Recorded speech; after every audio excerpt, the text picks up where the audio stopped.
নমস্কার, Bengali news live ২৪-এর পক্ষ থেকে আপনাদের সবাইকে জানাই আন্তরিক শুভেচ্ছা। আজ ইংরেজি তারিখ ২০ মার্চ ২০২৬, শুক্রবার। বাংলা ক্যালেন্ডার অনুযায়ী আজ ৬ই চৈত্র ১৪৩২ বঙ্গাব্দ। আজকের তিথি শুক্লপক্ষের দ্বিতীয়া তিথি, আর আজকের নক্ষত্র রেবতী নক্ষত্র। চন্দ্ররাশি ও সূর্যরাশি উভয়ই আজ মীন রাশিতে অবস্থান করছে। আপনারা দেখছেন বেঙ্গলি নিউজ লাইভ ২৪, যেখানে আমরা আপনাদের জন্য নিয়ে আসি প্রতিদিনের গুরুত্বপূর্ণ দেশ বিদেশের খবর, পশ্চিমবঙ্গের রাজনীতি, আবহাওয়া আপডেট এবং আজকের বিশেষ সংবাদ। এবার দেখে নেওয়া যাক পশ্চিমবঙ্গের আজকের আবহাওয়ার আপডেট। আলিপুর আবহাওয়া দপ্তরের সর্বশেষ পূর্বাভাস অনুযায়ী আগামীকাল অর্থাৎ ২০ মার্চ দক্ষিণবঙ্গের বেশ কিছু জেলায় আংশিক মেঘলা আকাশ দেখা যেতে পারে।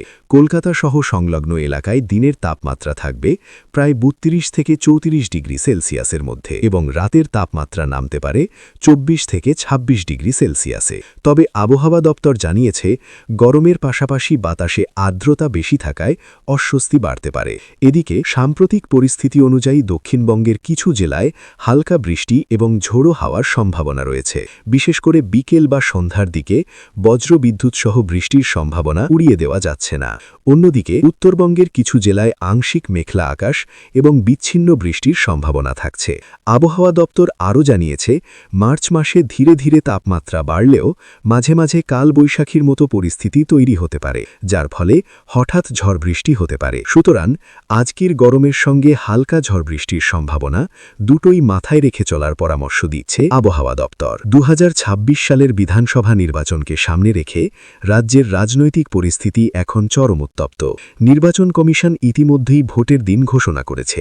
আগামী ২৩ ও ২৯ এপ্রিল ভোট গ্রহণ এবং ৪ মে ফলাফল ঘোষণা হবে। সবচেয়ে বড় খবর, মুখ্যমন্ত্রী মমতা বন্দ্যোপাধ্যায় এবং বিরোধী দলনেতা শুভেন্দু অধিকারীর মধ্যে ভবানীপুর কেন্দ্র নিয়ে হাই ভোল্টেজ লড়াই হতে চলেছে, যা এই নির্বাচনের সবচেয়ে বড় আকর্ষণ হয়ে উঠেছে।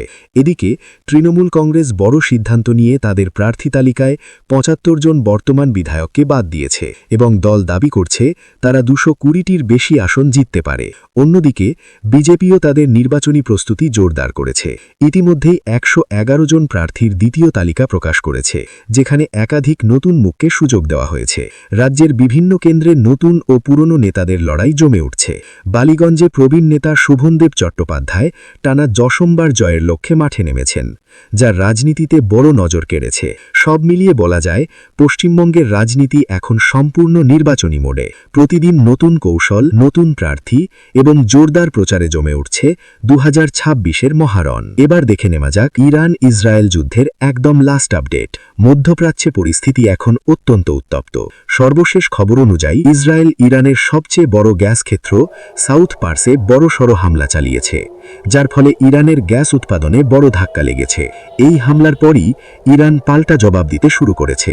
ইসরায়েল এবং উপসাগরীয় দেশগুলির দিকে একের পর এক মিসাইল ও ড্রোন হামলা চালানো হয়েছে। সবচেয়ে উল্লেখযোগ্য বিষয় হল, এই যুদ্ধে এখন ক্লাস্টার মিসাইল ব্যবহার করা হচ্ছে, যা সাধারণ মানুষের জন্য অত্যন্ত বিপজ্জনক বলে জানিয়েছে বিভিন্ন রিপোর্ট। এদিকে ইসরায়েল একাধিক বড় ইরানি নেতাকে টার্গেট করে হামলা চালিয়েছে, যার মধ্যে রয়েছেন শীর্ষ নিরাপত্তা কর্মকর্তা ও গোয়েন্দা প্রধান।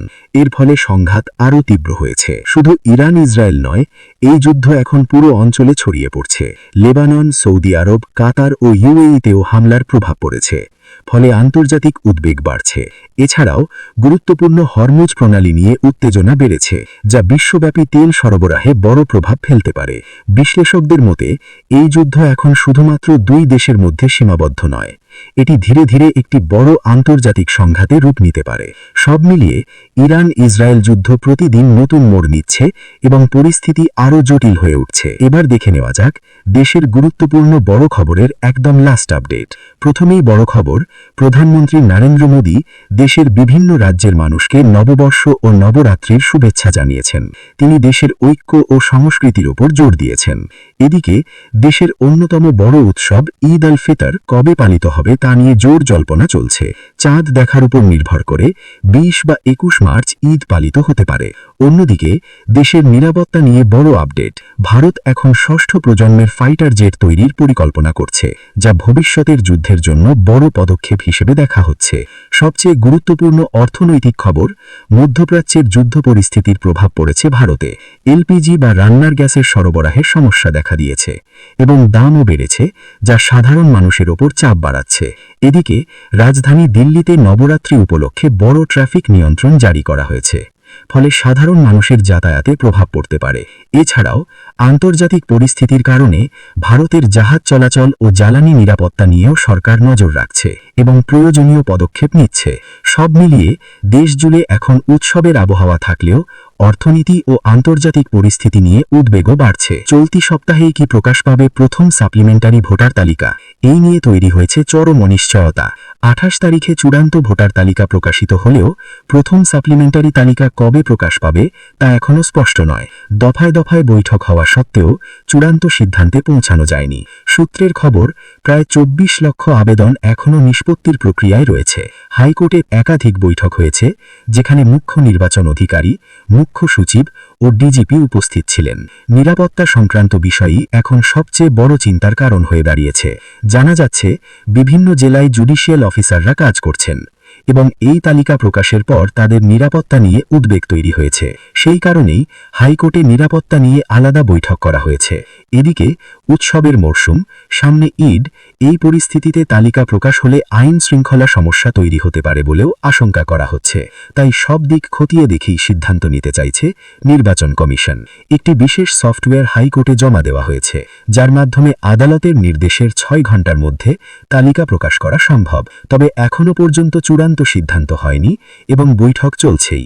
অন্যদিকে প্রশাসনের শীর্ষ স্তরে বড় রদবদল নিয়ে ফের নির্বাচন কমিশনের কাছে চিঠি লিখেছেন মুখ্যমন্ত্রী মমতা বন্দ্যোপাধ্যায়। চিঠিতে তিনি অভিযোগ করেন, নির্বাচনের আনুষ্ঠানিক বিজ্ঞপ্তি জারির আগেই রাজ্যের একাধিক শীর্ষ প্রশাসনিক ও পুলিশ আধিকারিককে হঠাৎ সরিয়ে দেওয়া হয়েছে, যা নজিরবিহীন। মুখ্যমন্ত্রীর দাবি, এই ধরনের পদক্ষেপ প্রশাসনিক নয়, বরং রাজনৈতিক উদ্দেশ্যপ্রণোদিত। প্রধান সচিব, স্বরাষ্ট্র সচিব ও ডিজিপি সহ বহু গুরুত্বপূর্ণ পদে পরিবর্তন আনা হয়েছে কোনো স্পষ্ট কারণ ছাড়াই। তিনি আরও অভিযোগ করেন, এই পরিস্থিতি রাজ্যের নির্বাচনী পরিবেশকে প্রভাবিত করতে পারে এবং গণতান্ত্রিক প্রক্রিয়ার ওপর আঘাত আনতে পারে। নির্বাচন কমিশনের কাছে তিনি এ বিষয়ে ব্যাখ্যা চেয়ে অবিলম্বে হস্তক্ষেপের আবেদন জানান। মুখ্যমন্ত্রীর আরও দাবি, এই পরিস্থিতি রাজ্যে অঘোষিত জরুরি অবস্থা বা রাষ্ট্রপতি শাসনের মতো পরিস্থিতি তৈরি করছে। তিনি নির্বাচন কমিশনের ভূমিকা নিয়েও প্রশ্ন তোলেন এবং পক্ষপাতিত্বের অভিযোগ করেন। সব মিলিয়ে ভোটের আগে পশ্চিমবঙ্গের রাজনৈতিক পরিস্থিতি ক্রমশ উত্তপ্ত হয়ে উঠছে।